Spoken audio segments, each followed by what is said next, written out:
బ్రహ్మదేవుడు విష్ణు మంత్రాన్నో శివమంత్రాన్నో జపిస్తూ ఉన్నాడు. సరే ఒప్పుకోవాల్సిందే, అది తప్పదు. ఎందుకంటే బ్రహ్మ కన్నా పెద్దవాళ్ళు వీళ్ళిద్దరు. ఇక విష్ణుదేవుడు శివమంత్రాన్ని జపిస్తూ ఉండాలి, అంతే కదా.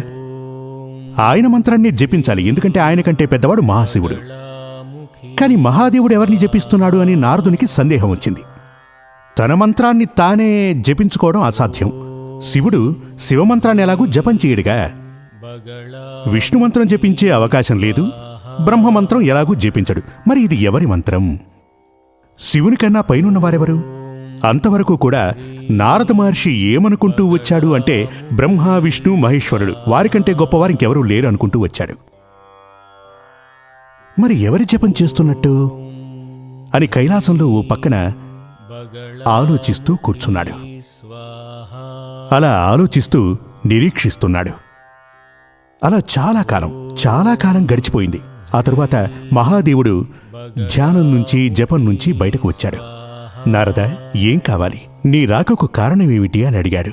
అందుకు నారదుడు, మహాదేవా, నేను బ్రహ్మలోకం వెళ్ళాను. అక్కడ మా తండ్రిగారు బ్రహ్మదేవుడు ఓ మంత్రజపం చేస్తూ కనిపించారు. అది విష్ణు మంత్రమో లేక శివమంత్రమో అయి ఉండొచ్చని నేను బయలుదేరి వచ్చేశాను. ఇక ఆ తరువాత నేను శ్రీ మహావిష్ణువు కొలువైన వైకుంఠానికి వెళ్లి చూద్దును కదా. సాక్షాత్ మహావిష్ణువే మంత్రజపం చేస్తూ కనిపించారు. అది శివమంత్రజపం అయి ఉండొచ్చు అనుకుని నేను ఇక్కడికి బయలుదేరి వచ్చాను. కైలాసానికి వచ్చి చూస్తే ఇక్కడ మీరు ఓ మంత్రజపం చేస్తూ కనిపించారు. తమకన్నా గొప్పవారెవరు? తమ పైన ఉన్నవారెవరు? ఆ విషయం నేను తెలుసుకోవచ్చునా అని అడిగాడు. ఆ రహస్యాన్ని నాకు చెప్పగలరా అని అడిగాడు. అప్పుడు మహాదేవుడు చెప్పాడు, చూడు నారద, నువ్వనుకుంటున్నట్టుగా బ్రహ్మనో విష్ణువో నా నామాన్ని జపించటం లేదయ్యా. నేను అంటే బ్రహ్మ విష్ణు మహేశ్వరులం అంటే మేం ముగ్గురం, త్రిమూర్తులం ముగ్గురం ప్రార్థించే మహాశక్తి వేరే ఉన్నారు. ఆ శక్తే సాక్షాత్తు ఆదిపరాశక్తి, తల్లి ఆదిపరాశక్తి. ఆ ఆదిపరాశక్తిని మహావిష్ణువు తారామంత్ర జపంతోటి, బ్రహ్మదేవుడు మాతంగీ మంత్ర జపంతోటి, నేను అంటే మహాదేవుణ్ణి బగళాముఖి మంత్ర జపంతోటి అమ్మవారిని ఉపాసిస్తున్నానని చెప్పాడు.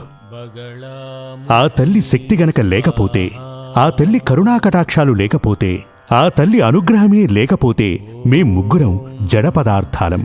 జడమంటే తెలుసుగా, జడమంటే ప్రాణం లేనిది అని. ఆ తల్లే మాకు ప్రాణప్రదాత. మాలోని శక్తికి నిర్వచనం ఆ శక్తే. ఆ శక్తే ఆదిపరాశక్తి అన్నాడు. అప్పుడు ఇది తెలుసుకున్నటువంటి నారద మహర్షి ఈ కథను ఋషీశ్వరులకి మునులకి చెప్పటం ద్వారా అక్కడి నుంచి మనకు తెలిసింది. అందుచేత బగళాముఖి దేవి మంత్రజపానికి ప్రాచుర్యం అందించినవాడు నారదుడు. నారద మహర్షి బృహతీ చంద శ్రీ మహాబగళాముఖి దేవత అని పూజిస్తూ ఉంటారు.